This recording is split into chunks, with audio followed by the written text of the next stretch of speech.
Key issue, it's episode 6, and I'm making a V with my arms and hands. Isaac, what are you doing? I'm making a marching motion with my arms and hands. What is that character you're holding? This is the thing of the swamp, did you call it? That's what I said. This is actually one of mine from when I was a kid. This isn't my first one I had, but it's one of my 2 yard sale swamp things. And another very important thing, Rand. Yeah. I got my personal computer. I brought it back this time. Last episode did not have my signature computer going on. So I'm feeling much better this time. A lot of people will know that we recently spoke with Sarah Frazetta, and that was a very special guest. Not to say that Ryan Buckley wasn't a special guest, but we have a celebrity here to help us tonight. Did you know that? He's even more special. He's a special He's guest. specialer. Don't cut to him yet because this is really thrilling. A lot of people, we've gotten a lot of cards and letters. They're angry. They said, you did Turtles, you did Conan, that's Marvel. Then you did more Marvel, and then you did some Marvel, and then you talked about Frazetta, which was sort of all over the map. And a lot of people noted that we hadn't talked about DC. And so when we talked about doing The Thing of the Swamp, I have only recently begun collecting into The Thing of the Swamp, and I thought, who knows DC and can help us really hit the ground running? And I thought of one of the most famous people from Clinton, Ontario, Canada. It's Nug. It's Mike Nahrgang. Where are you, Nug, you rascal? I am in my soundproof bunker in my house in fabulous Markham, Ontario. Some people dream and you live. It's true. You and I and Isaac are all from a town called Clinton, Ontario in Canada. That's weird that we're all from Clinton. I know, it's so weird. But you actually went on to do something where some of us became filmmakers. I would call it failures, but you decide. You actually have done real things.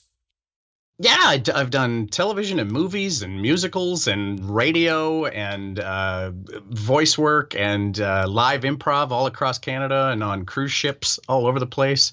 I've done a lot of things. You know, I think my favorite Nug moment was when I was in the audience and he was part of a thing of spraying blood on everybody.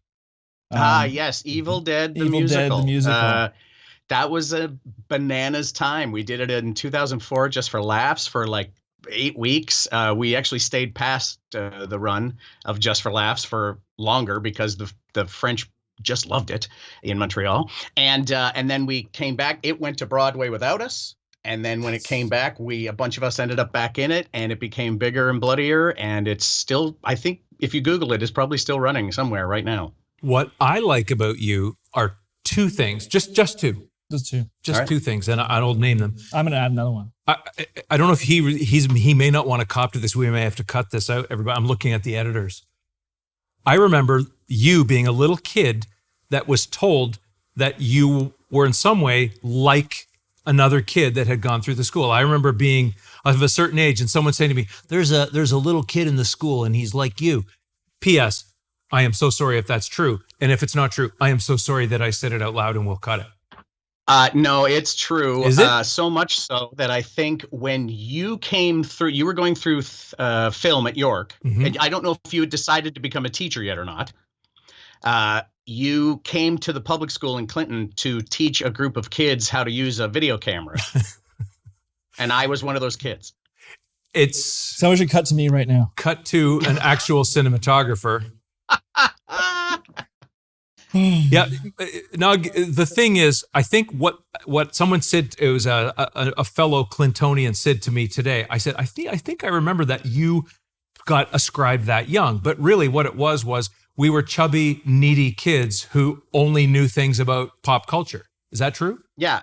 Absolutely. Pop culture, comic books, comedy, weird British comedy, cartoons, any sort of anything that wasn't the real world. That was our domain. And being from a small town, such a small town, you wanted, speculating, so hard to be able to get access to things you couldn't get, like Isaac and like me. Look at us all nodding. The drive. Before we moved to Clinton, I was in Milverton, which is Clinton's 3,000 people it says on the sign, which is generous. Before that, I was in Milverton, which was maybe 1,200, and before that, I was in Newton, which I think has 4 houses whose porch lights light up the intersection. But everywhere where I tried to get that comic book stuff, that pop culture thing that I wanted so bad, we never got either the most recent thing was never there, or it was the leftovers that wouldn't sell from somewhere else. Yeah. And so I got all the weird comic books of D-level down of DC comics or Marvel comics that were just not moving. And so those were my guys. Like I had seen Super Friends with Superman and Batman and Wonder Woman and blah, blah, blah, blah, blah. But who was Red Tornado? Who was Swamp Thing? Who were the Legion of Superheroes? Those were my guys. That's why you're here. Man. So a guy that I know that worked at DC and is now working in Jeff John's company, he's working in development there. He told me his favorite character, I believe, is Firestar. Okay. And I always thought of you because you were the guy that loved Red Tornado. Yeah, I love him. And the characters that are the most sort of side or let's call them, they're not DC's core. They're not the Trinity. They're not the power brokers of DC. They do have a very fervent fan base. We'll call it a fan base, but they also have interesting stories. And that's why I thought Swamp Thing was perfect for you to talk about. I don't know if you're a Swamp Thing collector, but what I thought was you could help us talk about this. You know, it was a popular character, but it's one of these pantheon of strange DC twisty alleys, isn't it? They have a long history with not only Swamp Thing being a success and then trying to move that success to other places. But when Swamp Thing seems to go away, they bring him back. When they seems, he's gone, long gone and dead and buried, he's back again, and they push him to the forefront as often as possible. He's supporting cast in all their cartoons. They've tried 2 different television series and a bunch of movies. So he's crazy. just always there. It's surprising, too, because it's, as we'll find out in minutes, it's not something you would think you'd say, hey, let's get this to kids as soon as possible. No, and there was a kids cartoon. Oh, we're getting into that. So oh, crazy. we're getting into that. Well, why don't we Which start is there? bananas. Well, you want to start there? Yeah, let's start there. But you know what? Because it happens. I just was going through our list of issues we're going to talk about, and we actually end before the cartoon comes out, which is in the 90s. Very, very early 90s. And you know, it's funny that you say, Rand, that it's surprising that they went with this non-obvious kids thing, but that was the thing that they were doing in the early 90s primarily because of brands like Turtles being so successful. And I was going to pull out a quote. It's something that you hear when we're doing documentaries about toys in general, is the word toyetic. Toyetic is a term that was actually coined by Bernie Loomis at Kenner Toys. This is actually funny. Bernie Loomis was talking to Steven Spielberg about why making Close Encounters of the Third Kind toys, did I say Close Encounters? That's right. Was a bad idea. And it's like, well, yeah, it would be bad. So he says it's not toyetic. So things like Swamp Thing to me are obviously toyetic, but Swamp Thing in particular, alongside Toxic Crusaders or Toxic Avengers, depending on which one you're looking at, those both represent something, as you're saying or you're pointing out, it isn't really obviously for kids. I mean, the Toxic Avengers movies or Toxic Crusaders movies. I can't remember sometimes which one's the movie and which one's the cartoon. That's bad. Like that should not have been made for kids. But the toy line was phenomenal. And Swamp Thing, same kind of thing. And they did pull right from the comics for the cartoon. I mean, they have very similar. I mean, they obviously have to create those toyetic properties, which is why that I brought that word out, because Swamp Thing, they gave him, some kind of sidekick characters for the show and the toys so that you have a team, which is very important. But the fact that Swamp Thing can turn into different parts of the swamp makes it so you can sell many different Swamp Thing characters as toys. So you can go, the one main character you can buy like 7 times. And this one in particular, he looks like a cactus. So he's like, I'm in cactus mode with my arms doing this. But then he can also look like a tree or vines or something else because he was turning into different elements of plants. I think, correct me, Nug, is that not really something that came from Alan Moore's run? Yes, where he could become, he was like the leafy plastic man. He could become a plant version of whatever you wanted in that cartoon for sure. But in the Alan Moore run, he was everywhere, becoming everything, controlling everything, becoming one with nature. That's where, let's start. Let's go all the way back. So that sounded real to me. It did. It sounded like that was added in post. You can do reverse audio, though. You can do it. I maybe should. Yeah. What I'll do is I'll just give us a little background, and it starts with Len Wein. It does. And we maybe will put a little supplemental episode from an interview we did with Len. Len, I'm a great fan of his work because he's part of the group that created Wolverine. So Len is important to me for a number of reasons. Len helped restart or reset the X-Men in 75. But what's interesting about Len is something that links to me. And again, you want to cut to the three here because I think Nug will have something to say about this. If I said that I feel like Len Wein and Marv Wolfman, who kind of are sort of a team in a sense, although they split up for a while, when they came into comics, they were sort of the first of that new wave. So if you look at a movie like Easy Rider and you say it's young Hollywood, there's a young comics drive. You have people coming into comics where the old guys are still there, the Stan Lee era characters. They're being challenged by these young guys coming in the late 60s, early 70s. And Roy Thomas could be part of that. And you could say later Jerry Conway. But people like Len Wein are these young guys coming in who are comics literate. They toured DC. They knew a lot about comics and they approached them in a way that the old guys hadn't. Are you cognizant of that, or do you get that sense? I do. I always thought that Kirby and Stan Lee, those were the guys that made comic books what they are. But while they were doing that, there was this generation of people who were learning comic books and not just what they are, but what they could be. Those comic books inspired them to come up with different ideas and push the genre even further. So I see that with Len Wein coming up with these crazy ideas, borrowing from horror, borrowing a lot of mutation stuff. All of that stuff is really out there. And maybe late 60s, early 70s with a lot of nuclear war stuff, they were all concerned about what effects radiation and mutation would have on everybody. And there's so many mutant or mutated characters that came out during that time. Something about Len that I liked, and I don't know if this came from our interview, like I don't know if we talked about it because we were very focused on one thing, but I read this beautiful interview. You can find it online. It's from Comics Journal in 1979. I just want to read something that he said. He said, "My art descriptions would run half a page for a single panel, describing scenes to the artist in the tightest possible detail. He wanted to be an artist at the start. He didn't intend to be a writer. But a lot of the young artists that would come in would go to his scripts because they were so teachable for an artist. He was so detailed. So what you see in his work is a real flow from panel to panel. He was comic book literate. And it's like you said, Nug, he learned from the masters, but he never thought, I think my take on it is that group that comes in, and there's a bunch of them, they didn't see it as a kid's medium. I think by then, Stan Lee was touring colleges and a lot of kids had gravitated to a lot of the comic titles. Marvel was cooler than DC for a while there. And I think DC wanted to go in that direction. And that's why you see Neil Adams really blowing stuff out. And you see Len Wein coming in with Marv Wolfman. And this idea that Swamp Thing comes from this new wave is cool. And you're right. This idea of horror, if I'm not mistaken, they came from Gold Key and Charlton as well, and they had done some creepy stuff over there, but they were really influenced by EC Comics and wanted to implement that into DC.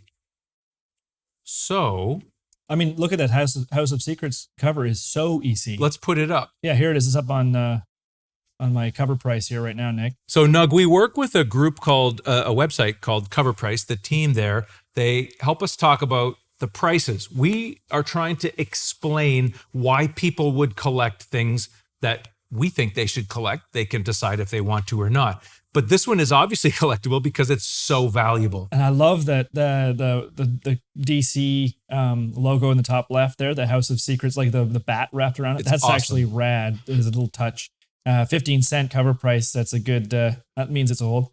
And then look at this amazing Wrightson cover. That's very EC inspired. A typical 7, if you wanted a graded copy of that, is about $1,400, $1,320. The highest known value on this blew my mind. At 9.8, March 1st, 2018, sold for $44,999. That's incredible. So, I mean, yeah, when you look down the list here, this is actually, there's a lot of data on Covrprice on this specific key issue. And even at the lowest grade at 1.5 recorded here, it's still $400. So that's quite an important book, that one. It's a beautiful cover. It's been homaged many times, made reference to many times. It's by Bernie Wrightson. And if you're going to talk about Len Wein and you're going to say that Len's part of this cool group that comes in, you have to put Bernie Wrightson in this cool group. He worked with a bunch of other amazing artists. I can't remember the name of their group, but if you look at someone like Mike Kaluta, you look at Barry Windsor Smith, that's that same group of people. And these artists come in with not just a sense of comics that have gone past, but some of the fringier underground comics and sort of pushed the art styles. So Bernie Wrightson comes in, and in this piece, this art that you see on the cover here, he's got a character that's new that he created with Len, the Swamp Thing. And the story that's in House of Secrets takes place in the Victorian era. It's not the modern Swamp Thing story that starts with Swamp Thing 1. It takes place in the Victorian era, and it's a classic capsule story. Have you read it, Nug?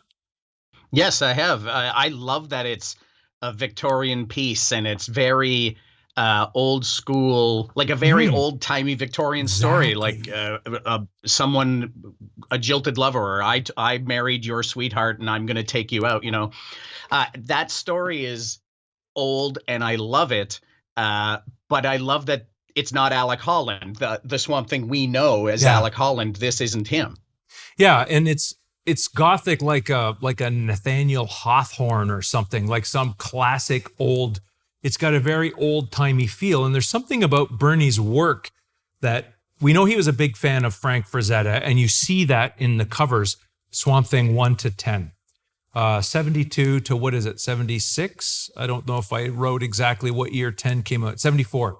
So in that few year period, these covers are very beautiful and they have a Frazetta feel, but the line work inside is so eerie and the faces are gothic. And to me, it's all about lighting. For sure. Everything's light and shadows. It is very gothic, like you say. And it actually, I love that because it harkens back to that feeling around this gothic horror, gothic horror, that you want it to be cooler than it ends up being, especially in live action or film. But I think in comics, it's always had an opportunity to be as cool and as dark as it deserves, or as it feels like it could be, right? Nug, are you a Batman guy? I'm not a Batman guy. I like the Batman stories, but I really like the Brave and the Bold when someone else would pop in to visit Batman and have a little adventure with him. So those were the guys that I wanted to see. What I like about the Swamp Thing stuff, especially the House of Secrets here, like you said, the Bat logo in the top corner, it lets you know that this is DC because we're all about Batman, but also nothing is symmetrical. Nothing is a solid line. Everything's drippy and gory. And even the Swamp Thing logo, when it gets used, is a little drippy and gooey and has kind of claw marks in it and such. And I love that because everything else at the time was so in a box and perfectly drawn and bright and colorful. And this is dark and weird and off. Tells you that you're not reading a regular thing. Let's look at the first page. Let's get House of Secrets page 1, Nick, if you want to pull that up quick. And Rand, I mean, maybe you can talk to this specifically. Because this is a DC title, does this bridge a gap between those kids who are reading horror comics or that kind of leftover from the 50s horror comics into more, let's say, mainstream? The creators who were into the EC comics, who were into the horror comics, are embedding it in. But the reason I mentioned Batman is because when Neil Adams comes into Batman got more gothic. Like, horror seemed to be really... They were the juvenile delinquents. You see? That's what happened. I think maybe it's true. Frederick Wortham was right. The innocent were seduced. And they became comic artists and writers. Think what you see happening is DC... Well, Batman 66, it would be easy to say that DC felt... Well, how would you word it, Nug? Did it seem like goofy, or had a long run? A little campy. little campy, a little childish, bright colors. Everybody was in, your primaries. But this coming out right around then is different. Yeah. It's very different than what's on TV or what DC's known for. And I think that horror influence went across other titles. That's what I say, like Batman changed and Joker changed and the way they drew Gotham changed, and it just really became richer. Let's pull up that first page, Nick, the black and white first, if you would. So page 1 of Swamp Thing, this is from the collected Bernie Wrightson. So this is the pencil and ink, and his brushwork is pretty interesting. But why I like this one specifically, you mentioned that the title seemed drippy, and you mentioned that it had a kind of you didn't say homespun, but it just had a different feel, less mannered. But what I like about it is look at Swamp Thing's face. Now give us the color one, Nick, next. This is when the color comes on. Look at the sad eyes. That's something that's to me, it felt very un-DC at the time. Someone might correct us. That happens all the time, and we're good with that. But this character really it's tragic. You can feel that Bernie's going to go ahead and do something Frankensteinian to me, that the monster has a heart. Or do you remember the old Godzillas? Or you would see Gamera in the old Japanese monster movies. There was always a sadness to those creatures. And this is from panel 2 of that first page. I love that. Brutal. And let's jump. And it's so dark. Like every other comic book and the DC TV at the time with the Batman series and stuff, that it was so bright and colorful. And this is all purple, blue, black, green. It's very dark. Well, I love the purple and the green on that cover. That's pure, like almost like a fun house, right? That's exactly what I was going to say. Is it's very classic fun house horror. But the other thing, I mean, it's obvious that Bernie's influence is, I mean, it's obviously Frank, because there's that really, really brave use of blacks to navigate through the art. And that's like really, really good art does that really well. It's not easy to do. Like, it's not easy to compose things in the shadows like that and be that kind of bold and brave, really. And like you say, Nuggets, how different that is. And it jumps right out, even with the color, because color layers it in and kind of sometimes can push that away in black and white art. But I think that this really was obviously they were doing it so well in conjunction with the ink work, and it's just phenomenal. Well, what I think I like the best is that there's not any room for the color to come in. Almost that black and white gives you such little space for color to pop in, and the greens come in where you want Swamp Thing to be. But then the rest of it, it's all dark. Like, honestly, the brightest colored thing in any of that is Swamp Thing, and he's a dark green. Well, it's actually, and it's funny because this harkens back to something we were talking about in a previous issue or episode or issue. Yeah, both. Rand, when we were talking about that Turtles book, where usually if an inker is inking for something that's going to be colored, they usually leave a ton of space open. But inkers like this, like Bernie, who are really refined artists, they can actually push it. Like, we're not going to leave stuff open, like Nug just said. It's like, we're going to leave it. This is where the blacks are. This is where it gets dark. And that's powerful. It makes for really great and interesting art to look at the book. Nick, can you give me the overhead for a minute? So I have here Creatures on the Loose. It's a Marvel comic, which I'm sorry to offend you with a Marvel comic, Nug. This is Bernie Wrightson interior art. But what I wanted to show you, something that we see in Bernie's work, he will sacrifice some of what you see in that Kirby style where there's a boldness and things pop off the frame, and he makes it sketchier and a little more disturbing. Look at the face on the Cull character there. He strips out some of what would be the descriptive aspect of it. And like Frazetta, he goes for more of the effect and the tonality of it. And I love a panel like that. And it is suggestive of horror. So when we get to this one, this is Swamp Thing 1. And yes, I bought it and it's in rough shape, but you get what you get. And when you go through it, there you go.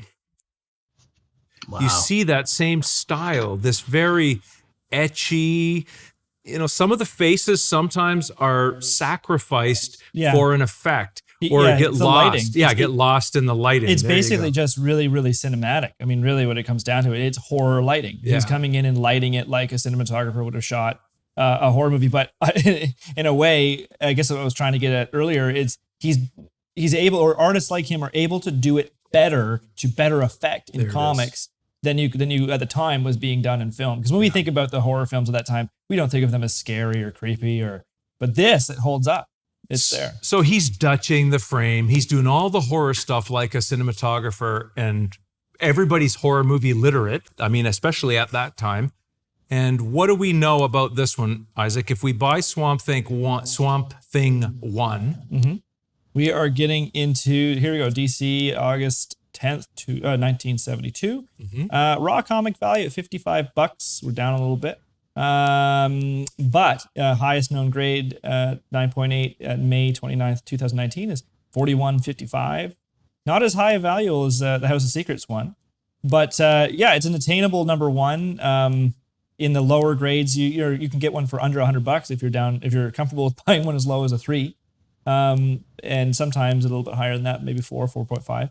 But yeah, it's ranging, between $200 to $400, $500 at 9.2. So it's an attainable number one for sure. I paid, I think $30 for this, and I bought it because I wanted to do a documentary on Swamp Thing. Hey, it's something that we do, right? Didn't work. But I also wanted to get a rougher one because I wanted to look at the pages. We were lucky enough to go to Comic-Con a few times, and there's the pen. There it is. That's oh, wow. Yeah. Lucky enough, I like both these. We were lucky enough to go, and I wanted to have this, because you'd see sometimes Bernie there. He was not well towards the end, and I would love to have gone to get it signed. And by the way, Nug, one day he was sitting there by himself, and his wife was with him, and, some people would come up and, oh my God, and then a lot of kids walk by, had no clue who. Rand, you missed the historic splash page. No, I'm going to talk about. I want to talk about it later. Oh, I'm going to build to it. Okay. So Isaac had a criticism for this one. By the way, I'm going to say this: if you see this for $20-$30, I think it's a buy. I think Swamp Thing is a title, as you say, Nugget, comes back in a lot of forms.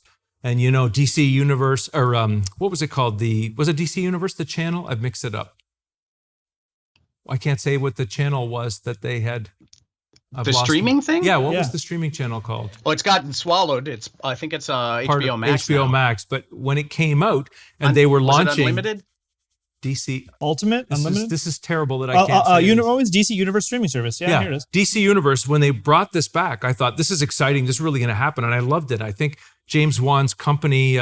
They went after it properly. I enjoyed it, and I thought this is going to have a resurgence. And I thought that DC Dark stuff, the Magic world, would come back, and it kind of did. Not quite like I thought, but I think 1 is a buy, and if you get it in any format, it's nice to look inside. Let's jump to 2.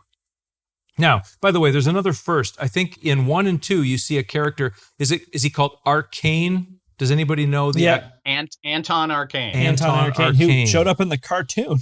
What? That's right. He was the main bad guy. He's so awful. Oh, he's the worst. Oh my God, for kids. Hey, here's a magic, immortal, demonic character who's a body swapper, just like the kids love. I think that they were definitely going with that, it gave them a toy monster and toy monster bad guys that you could have a bunch of. So for me, number 2 feels like it's Frazetta influence. Don't you think, Isaac, when you see that cover? Yeah, well, we were just debating that. We were talking about it kind of looking similar to that weird science fantasy. It does. It has a similar layout to it. The layout feeling. But one of the things that the way Frazetta depicted his Cro-Magnon or Neanderthal characters, when you see these unmen in here, they're so hideous. They remind me of those kind of troglodyte characters that Frazetta would do.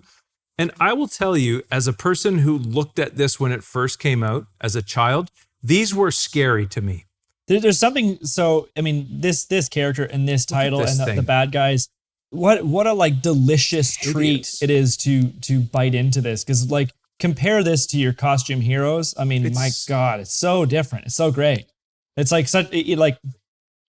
it's something about, it's the opportunity that the creatures and the characters provide, sinewy, viney things. It's great opportunity for really good inkers, but it probably takes a long time to do. We're going to talk about where Bernie went with his work. You can feel, you said you had some criticism of it, Isaac. Did I? I don't know if it was that one in particular. No, it wasn't this one in particular. You said overall, just the feel you got. It was, well, you know what it was? It was coming to Bernie's work. in this particular title, I'll be honest, I didn't look at this title a lot before this, and I kind of came into it with the expectation that I have looking at Bernie when he goes to do Frankenstein, right? So which we'll get to. But like when you come back to this, you go, oh, he's not there yet, and also this is a periodical comic that's coming out very quickly, so you can't spend the time that you could, but at the same time, he's still there. It's still he's pumping a ton into those panels, more than he probably had time for at the time. This comic is going up. Number 2 is raw shooting comic up these days. Yeah, $50 raw comic. It's $250 at the highest known graded value. It is actually going up. We're up 10.81% current trend. And by the way, it's so Frankensteinian. This particular episode. Issue. You have an issue with that. I do. I do. By the way, when you're going to go buy Swamp Thing, and Nug, I'm telling you to go buy Swamp Thing 1 to 10. All right. With all your voice acting, wrestling, show money. Sure. Okay. It sounds real. Okay. This number 2 is good to get because, and 1 to 10 we want to get. It's got a great cover. It's got the Unmen inside. It's got your Anton Arcane. But the one that I want to say that you need to buy is before this one, and I don't have it, and it's number 7. It's the one when Batman shows up. What? Yeah, you got to get number 7. And I think... Oh, there he is. He's on the cover. I think I have a panel to show. Let me just double check. Wow. That's actually a pretty cool cover. Except that Swamp Thing almost doesn't even look like... He looks more like an ape from this. Maybe I'm just not looking at... I love that cover so much. It looks like a Batman cover, not only because Batman's on it, but because of where he is. But look at the colors. Again, you have this garish... That's like Basil Gogos, right? Like the feel of it is... Yellow, swampy green. It's crazy pinky looking. Purple in the shadow areas, which is bizarre. Nick, can you... and the yellow in the back of Batman's cape. When was the last time we ever saw that? Yeah. That's a smart... Can you put that up again? Yeah. It's phenomenal. In the shadow area. Oh, Nug. Cape. Isn't that awesome? I'm so stupid. It just makes Batman pop. It does, yeah. Because otherwise, it almost doesn't make any sense because it should be just black under there. But if you did that, he would just disappear.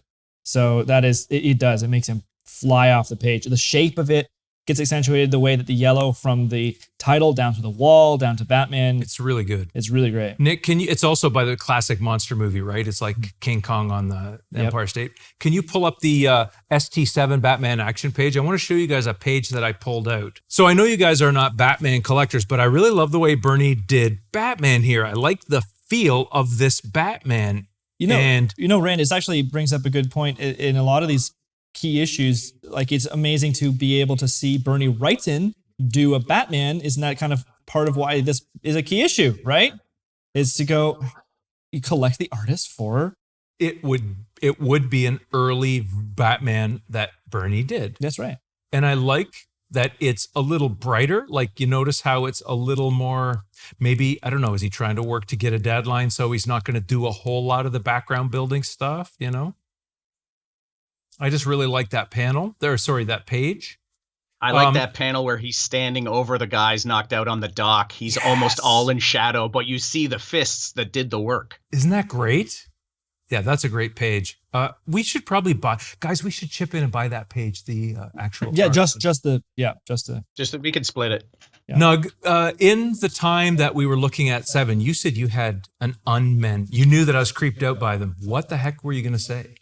Well, the Unmen had their own Vertigo series in 2007 where they got out of Anton's clutches or lab or control, and they, if I can read the description, where is it? Aberrance USA, freaks are big business. On the board of directors sit the freakiest freaks of all, the Unmen. In this new ongoing series, it's masterfully mixing gritty noir, grindhouse horror, and gallows humor, which I think is the best combination of those things.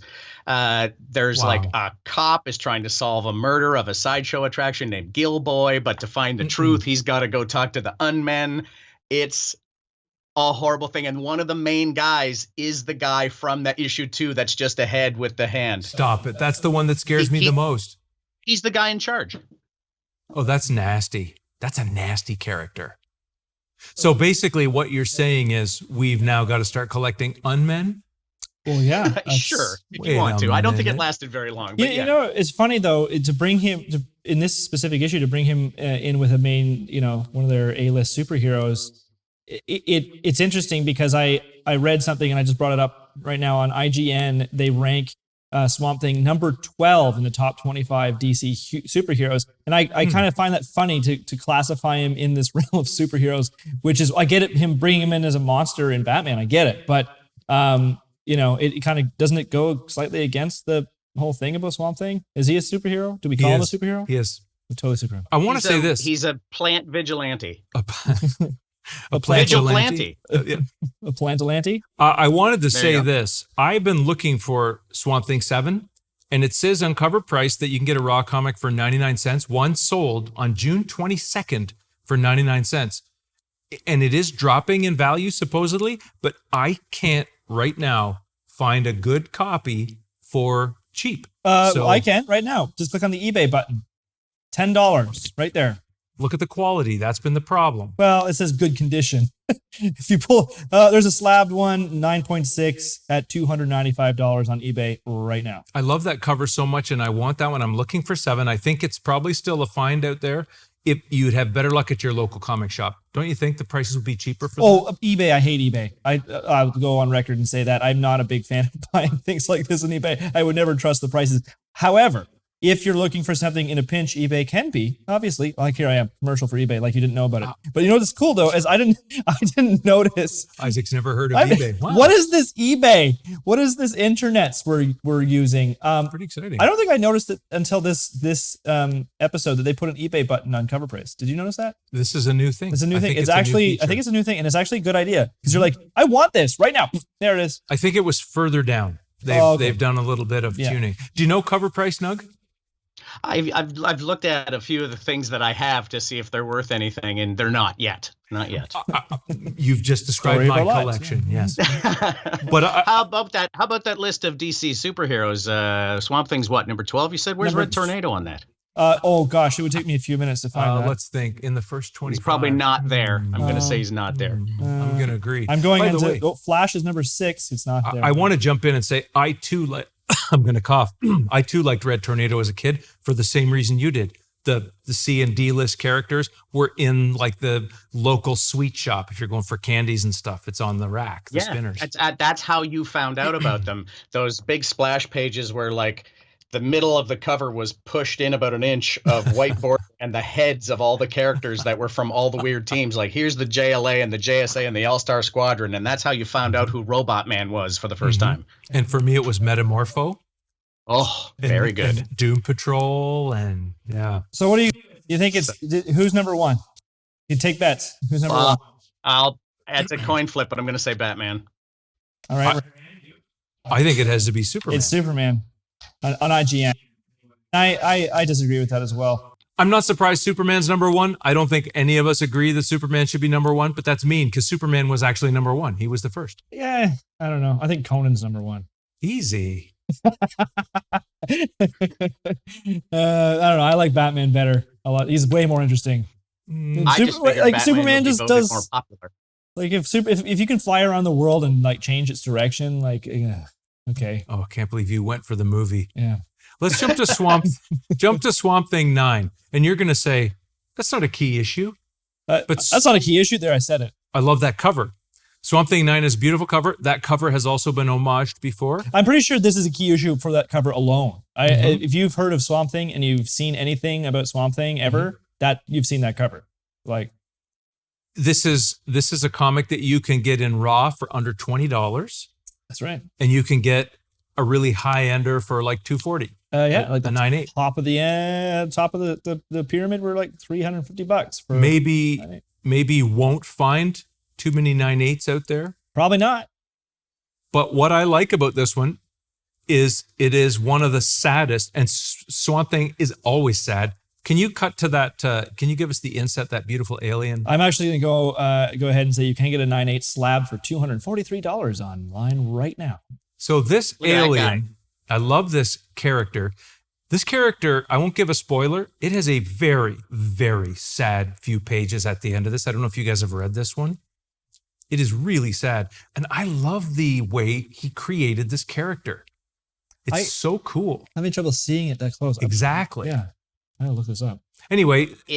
It's got detail in the weirdest spots. Yes. You want more detail in the face. You want more detail in what his weapons are, but the details in the crinkles of the suit. Yeah. And the crazy boots. It's so sad how this ends. Like, it's actually sad. What's the character's name? Alien. Random alien. We never find out. Random alien. Right. Did you read it too, Nug? Yes, I did. It's sad. It really... It's sad. It starts a little creepy, gets sad, and then Swamp Thing and the alien have a nice moment, and then it becomes the saddest. I remember not liking Swamp Thing as a kid because of those feelings. It was too heavy? It was so heavy. He never saved the day. Especially he never stopped a bank robber or thwarted a murder of any kind. But isn't he trying to save the environment, or is that just that's yes, but mostly later. Right. Mostly later. Early on, he was just trying to tell his girlfriend he was alive, and he couldn't talk. It was so sad. And by the way, who among us did not feel that as a young kid, that you couldn't tell the girl you loved that you loved her? Like, we were all Swamp Things. We were all weird. We were all mutants in our own way. And we were all other compared to everything else. You know, there's a story online that Len and Bernie were sitting in a car, and Bernie had been dumped by a girl. And that was the start. That Bernie was talking about his tragic, terrible romance. And Len said, I have a story about a character called the Swamp Thing that fits that. And Bernie said, I want to draw that story. And that feeling is exactly what the nascent character was designed to do. Mission accomplished. Yep. Let's talk about 10, because 10 has a hit. Look at this guy on the bottom. Yeah. I don't like this scary guy. The proportion. Oh my God, with the face in his torso. Yes, look. Oh my God. That is disturbing. It's very disturbing. I want to say that guy's in the Unmen comic too. Stop it. For real? Oh, how could you not? He's in it. Oh no. Listen, I'm scared of Arcane. Arcane gives me the creeps. And in this comic, what you see is Bernie's love of underlighting. Look at this.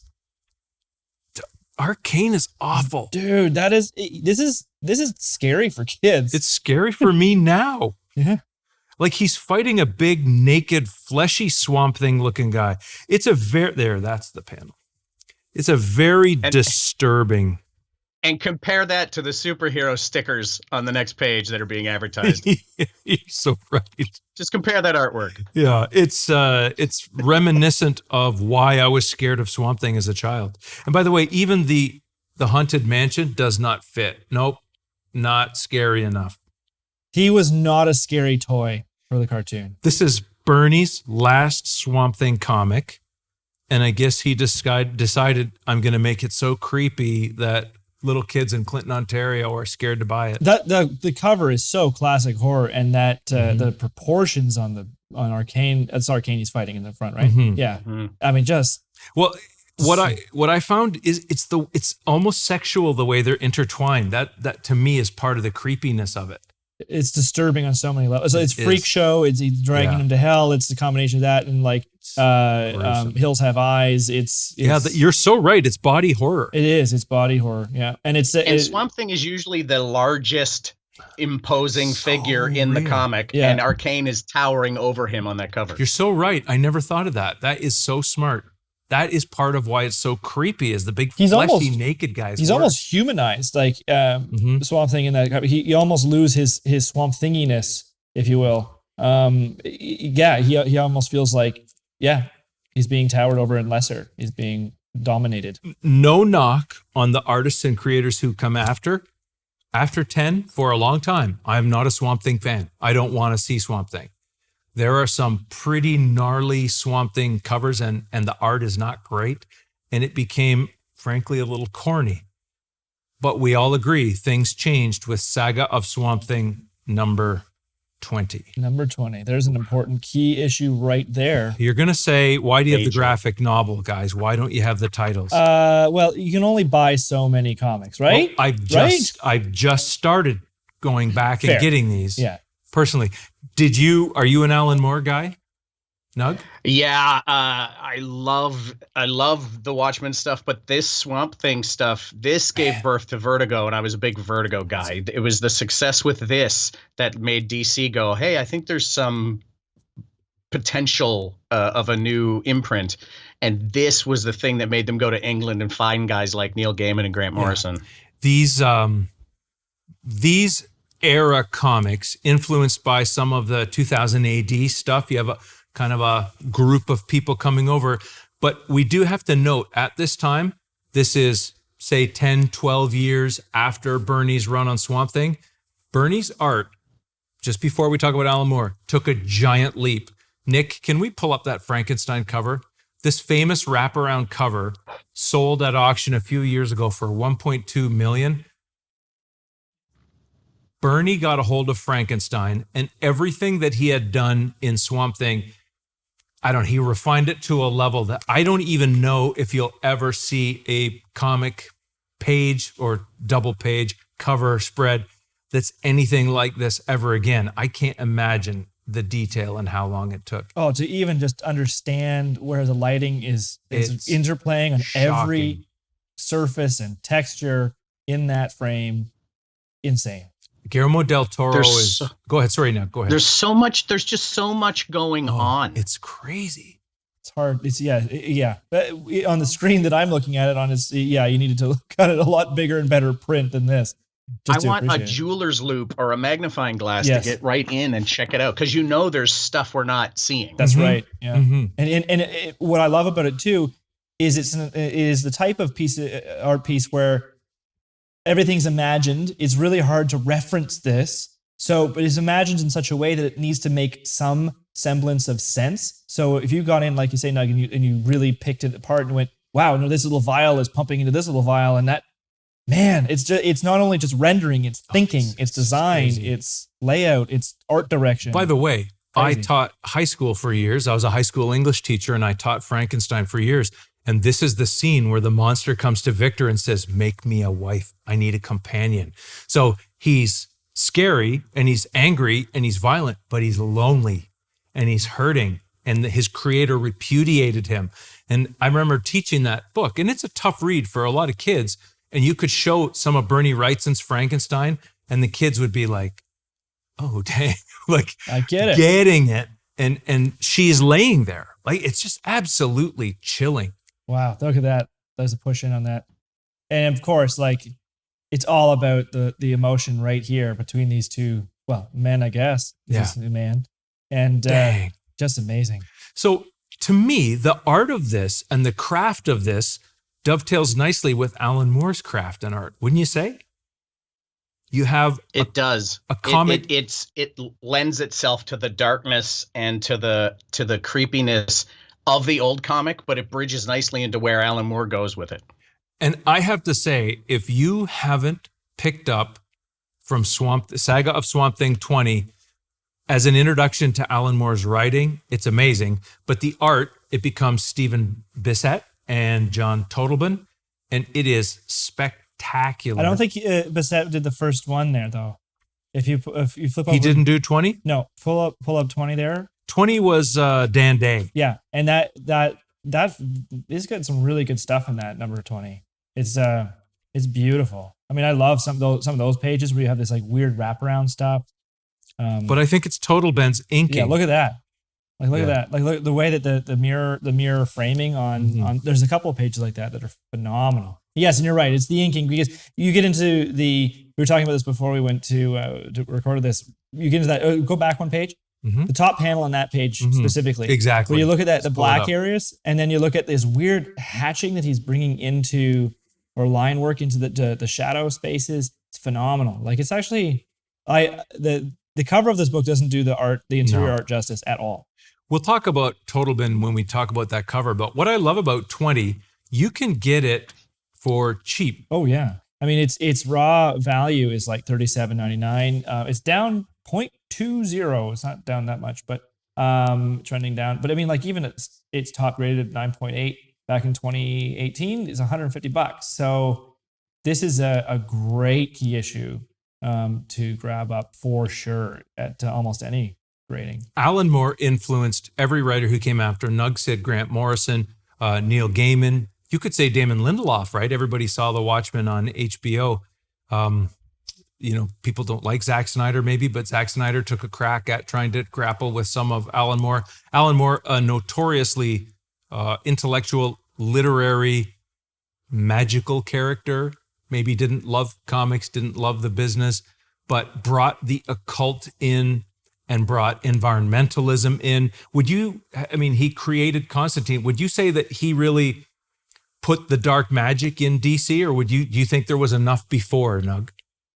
It was always there before, but Moore brought it back. I think people were afraid to touch it or didn't know what to do with it, and Moore somehow grabbed all the good stuff and knew exactly what to do with it, and he revived this part of DC that's clearly part of their past with the House of Mystery, House of Secrets, all the houses, and now they're all back and all part of this weird side imprint with a bunch of characters. Like Morrison did it with Doom Patrol, and Gaiman, and like Gaiman brings in Cain and Abel, who are part of the House of Mystery and House of Secrets. Like, it's all part of the past, but it's just parts that people haven't looked at for so long. And you look at characters like Deadman, Dr. Fate, Zatanna. There's a magic or a crazy sort of goofy way of magic. Like even Captain Marvel, like Shazam, is a crazy kind of magic darkness, but when Moore gets it, it's like, it's real. You know what I mean? This is real magic somehow. For anybody who thinks it's crazy or weird, Moore starts making it make total sense, and it doesn't seem weird at all. What I love is, yes, there's an environmental message, but he takes and sort of flips the Gaia, Lovelock's Gaia, that the earth is a living mechanism of its own, a living creature of its own, and he comes up with the green. I don't know if you know much about the green, but you mentioned that he was sort of like a plant vigilante, a vigilante. That's literally what Moore does. Moore deconstructs the character and says, no, it's not Alec, it's not Holland. Yeah. That's just an extrusion. Yeah. It's always been there. Yeah, it's very cool. Yeah, there have been Swamp Things before. Yeah, which I think is so cleverly allows the House of Secrets to exist in the whole timeline, right? Isn't that kind of what he's doing here? Well, yeah. What happened was they were trying to go back to House of Secrets and say that story, that 12 or 9 page story, is one of the Swamp Things. That's the extrusion of the plant character. That the plant is in a sense, or the plant energy is looking for a way to sort itself into a human form. And then it pulls the consciousness of Alec. That's right. By him dying in the swamp, right? And absorbs it. And I mean, talk about when you say, when Nug was talking about bringing the houses all back, look at the issue 21. That cover is totally harkening back to our 100%. Yeah. And you have to buy 21 because that's the origin story of Alan Moore's line, right? Yeah. And it's totally that, even the yellow. I mean, it's all bringing back that House of Secrets, old horror vibe. And again, I'm just pressing the wrong button here, everybody. And by the way, I was looking for both of these, and they're going for like $40 raw right now. There it is. That's now my button work. So $40 raw. Highest known value, under $100. So that's pretty great. I mean, good gets on this. And then if you're going to get serious and you're going to get granular here, you have to get 25 because there's a tease to Constantine in 25. Oh, so would this be like a first appearance of Constantine? Well, is that what you're suggesting? Now, where do you stand on the not actual first appearance, but the tease first appearance? It's the teased first appearance, so it's not it's the first mention, I guess, let's say. He was hinted at in that issue, but Constantine did not show up. Are you one of these guys that you wouldn't, I don't know if you know Wolverine and Hulk 180, 181. Are you one of these guys that would say, I don't want 180, I only want 181? You know, I don't want the last panel reveal and then nothing else? Or would you say? If you're the Wolverine guy, you go for that last panel reveal. Yeah, exactly. You have to have both.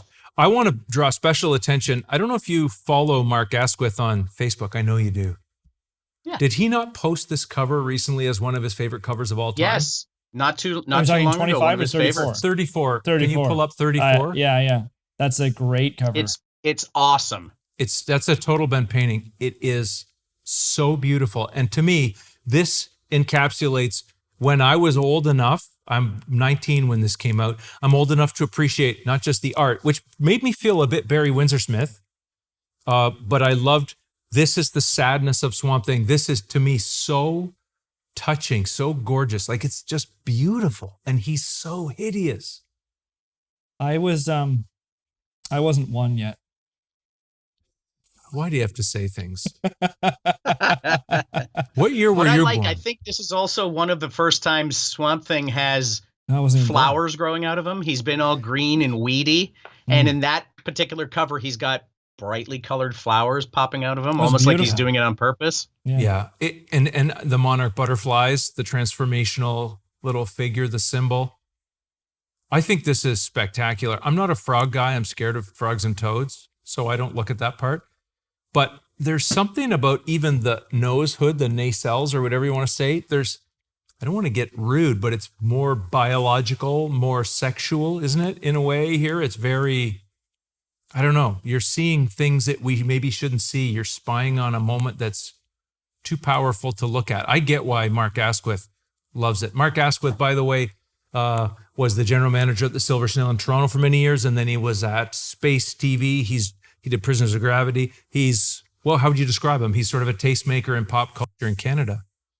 Yeah, he's a super nerd, and he's very knowledgeable about all these things. That cover also, Swamp Thing has a smile on his face for the first time, I think, on any cover. You're right. I never thought about it that way. Holy cow, yeah. It's a bit of a side eye, too. Wow. Yeah.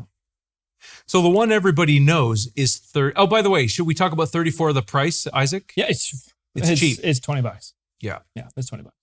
And if you want to go get a slab-worthy one, I don't know if they're selling slabbed. I've never seen it slabbed. Well, let me just pull it up on the eBay button, everybody. New feature. Yeah. Slab 9.6 on eBay right now is going for $80.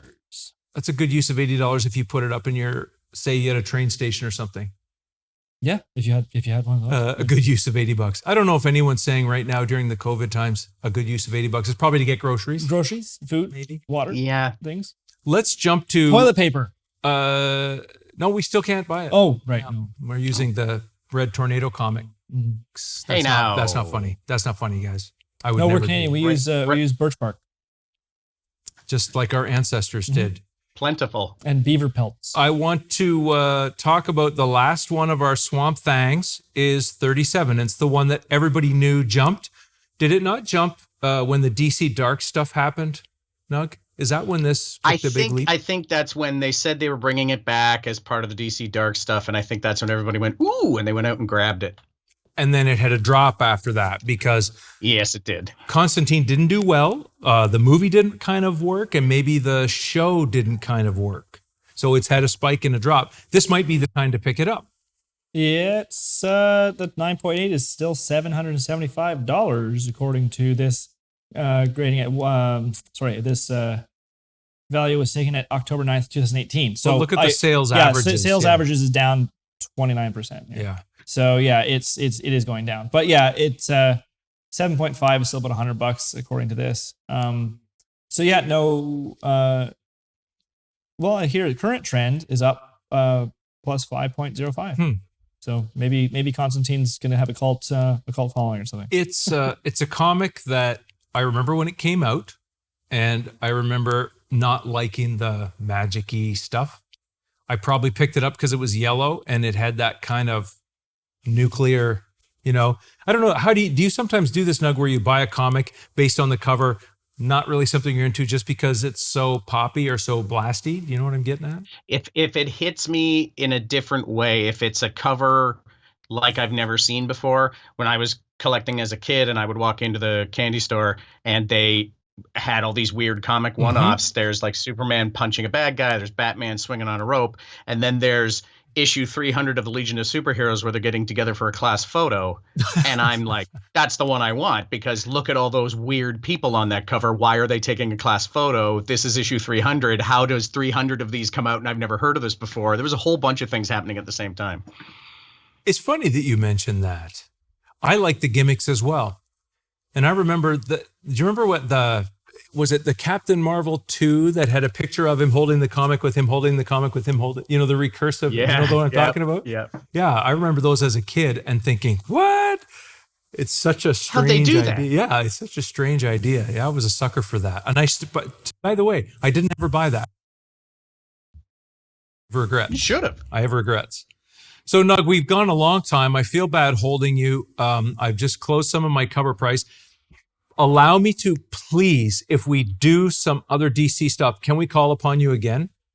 100%. I'm more than happy to talk about all of these DC characters that maybe aren't on the top of everyone's list. Are you a current collector or have you given up? No, I still collect, and I'm trying.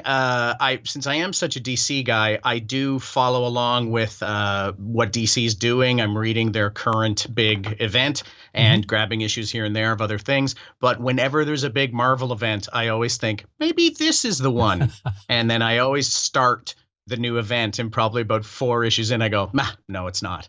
But I'm working on the 2 events right now for both DC and Marvel. I have several DC character board games and some card games. And there's a great Marvel card game. If you're into Marvel, the Fantasy Flight Games put out a game called Marvel Champions, and it's deck building, but you get to play together. So you all grab your favorite hero, put your decks together and play. And it's so much fun. It's so hard to actually beat the villain. Could you shoot me a link to that? I'd like to look at that. That sounds 100%. awesome. And they put out the main box comes with 5 heroes and 3 villains to beat. And then they put out an expansion that's just a new deck of a new hero, and you don't have to buy anything else and just jam that deck into the box.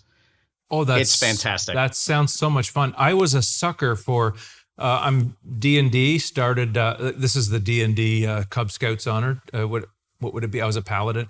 Paladin's honor. I started in 79. And when the DC and Marvel gaming stuff, you know how they started to try and expand into that world? I just loved that idea. I wanted there to be more games with the heroes. I love that. Yeah, it's really fun. The first box has Iron Man, She-Hulk, Black Panther, Captain Marvel, and Spider-Man. And then you can get Doctor Strange and Hulk are about to come out. Thor, Captain America, Ms. Marvel. There's, I think, a Black Widow just came out. So there's a lot of really fun. You just grab a deck and go. Like, that's the cool thing about it, is you can actually just pick a deck off the rack and add it to the game. Listen, I went through the Magic Wars. I know what it's like to try and bank your way up to a decent deck. I like what you're saying. It's all self-contained. You don't have to compete with anybody but the villain. And you can scale it up. So it's easy for one person, but it's great for 2 or for 3 or for 4. So I think in ending, we should let people know that you're a huge gamer. You love and have played everything, right? Pretty much. Yeah, all sorts of board games. I used to go to a regular night on Tuesdays. We're doing it over Zoom now. But we play a lot. And there's a ton of great board games out there. A lot of people, when they're like, oh, what do you play? Settlers of Catan? And the honest answer for our whole group is like, that's a nice gateway game into the other things that we play. It really is the marijuana of games, isn't it? Yeah, once you get it, you're like, well, that was a very odd experience. It's not like any game I've played before. And then somebody in your circle of gamer friends goes, come this way, I'll show you something else. That's one of the things. I'm a social media creeper. I look at your game stuff. I probably should comment, but I don't, because I'm scared of social media right now. I do want to also say, before we let you go, you should tell people about your wrestling life. Oh, yeah. I speak on Sportsnet once a week talking about all things WWE, kind of a week in review, and I give my wins and fails with some other people. Also, I work a lot in the Ontario indie wrestling scene. I'm a manager at Barrie Wrestling, and I am the general manager, or the guy who makes the rules, for Greektown Wrestling on the Danforth in Toronto. And Midwestern Wrestling based out of Listowel. I'm supposed to go to their next show whenever that one happens. You guys should come to that one. Listen, I was never into wrestling, but it does dovetail neatly with comics. There's a definite, like in the pop culture worlds, there's something about the heels and the faces and the bad guys and the good guys, right? It's brightly colored people in costumes fighting each other, but for real instead of in a comic book. Sounds exciting and a little scary. So listen. It's a lot of fun. I'm hearing a sound. It must be time for us to... What is that? We can't cut that in. We can't cut that in. Yes, we can. It's a review show. That can't be real. It's the opening theme song of the show. Okay, stop. We have to actually do that right. Is that real? That's the opening theme song of the show. I was gonna fade it in during the ending. That's for the USA show, wasn't it? No, that's the opening of the cartoon of the show. Okay, That's right, the kids' cartoon. The kids' cartoon. That's the Swamp Thing. Don't make me talk about Adrienne Barbeau, guys. Don't make me do that. That is so crazy. From Maude to Swamp Thing. Listen, this is a very chaotic and exciting ending. Let's cut back to Nug there. Let's get Nug in on the three shot. Nug, thanks for coming out. We appreciate thanks it. for having me. We're going to get you back again. I'll cue you one next time we need a DC translator. I do collect DC, but I don't know as much about it as I need to. So it's nice to have someone else here to talk to. Thank you so much to Covrprice, Covrprice.com, where we check all our key issues and see what we need to get next. Not just always keys, we're deciding. Sometimes we go off the beaten path and pick up something that's a little bit over here and a little cheaper. And it has a story and a reason why you should pick it up. Isaac, what do you want to say? Thank you, everybody. It was awesome to talk about Swamp Thing. All right. See you next time.